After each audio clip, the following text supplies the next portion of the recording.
So hi Bryn, welcome to Abergavenny. Thanks much indeed. Is this your first time here? It is. Quite unusual for a Welsh lad doing Abergavenny for the first time, because over the years everyone's asked me, you never do Abergavenny, and this year was the first time I was invited, and it's the first time I've come on.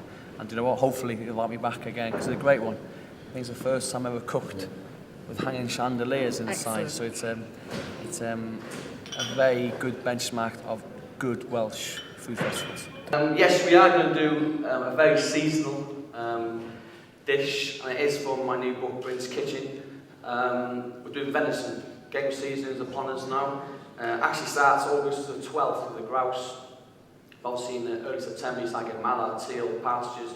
Then it goes into pheasants and so on through to the end of January. So venison is on the menu now at Odettes, and we'll run through the ingredients. A line of venison, pick thyme or fresh thyme. We've got pepper and salt, double cream, carrot, celeriac, Savoy cabbage.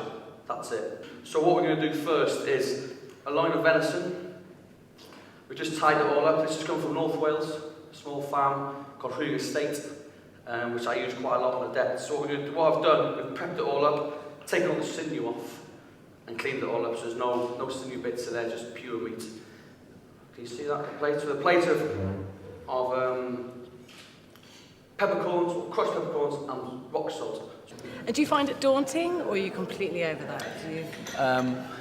How does it compare to the stress in a kitchen? Oh yeah, I'd love to do this every single day. Stress in a kitchen, it's quite stressful, but doing this is a different way. I like to try and get the audience asking questions, because I think there's no point me standing there for 45 minutes just blabbering on rubbish. For me, I think it's important, if you go and see a demonstration, you want to try and pick up a few tips, and sometimes I won't always say the right tips.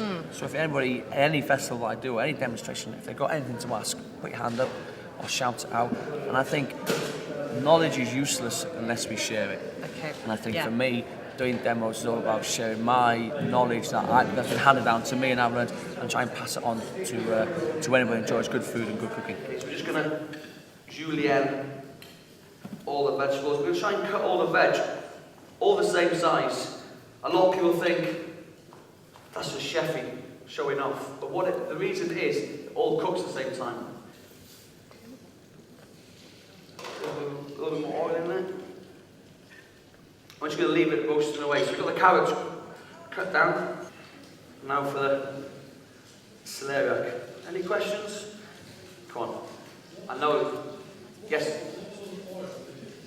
I always use, if I cook in a frying pan, I always use vegetable oil. Because the minute you put olive oil in there, it reaches over 67 degrees, you might as well use vegetable oil, because you burn off the goodness of olive oil.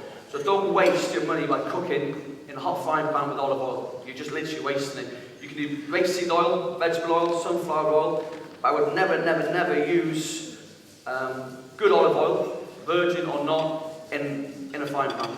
You might as well use vegetable oil. So don't waste your money. Vegetable oil is just as good, because once the oil has gone over 67, it all tastes the same.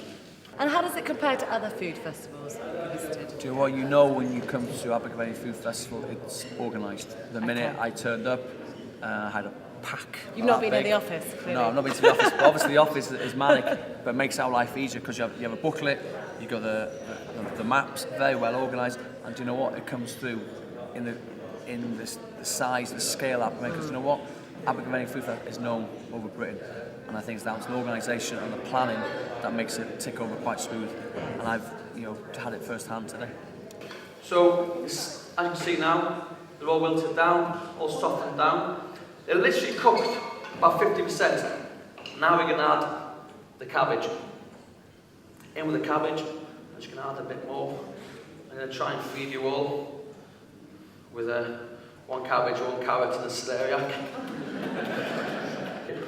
Okay, back to the venison. I'll show you here. So it's been in the oven already for 15-20 minutes. It's a little bit bigger. And the whole idea of getting it in first is to rest it. It's very important to rest a piece of meat. Resting a piece of meat is just as important as the cooking process. A lot of people don't like medium rare because they say, oh, the blood goes on my plate. The blood should not be on your plate, it should be within the meat. So when you rest a piece of meat, what happens is, when you take it out of the oven, you cut straight into it, blood seeps.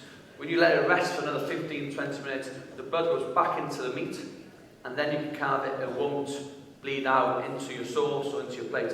And any other demos you're going to go along to? I'm going to see Big Val on Okay. Valentine Warner, because he's always good fun. Yeah. I'm going to go to the market hall as well. Every time I come to Wales, I try and get a new ingredient and take it back to London. Any particular producers you want Well, do you know what? No, because I always walk around with an open mind, just see what's good, Yeah. what's available around, and then we take it from there, then see if we can take it to London on a regular basis. So I always love going back home to Wales for that reason, great ingredients. We take the string off, and we hope that this is going to be nice and pink and juicy in the middle. If it's not, I'm going home, never coming back. Okay, so what we want is that colour. It's not bleeding out everywhere. You're not ending up with blood all over the place. And literally to finish off, some shallots, thyme, sauce around the outside, and that is it. That's our loin of venison, pepper loin of venison, celeriac, cabbage and carrots, and that is it.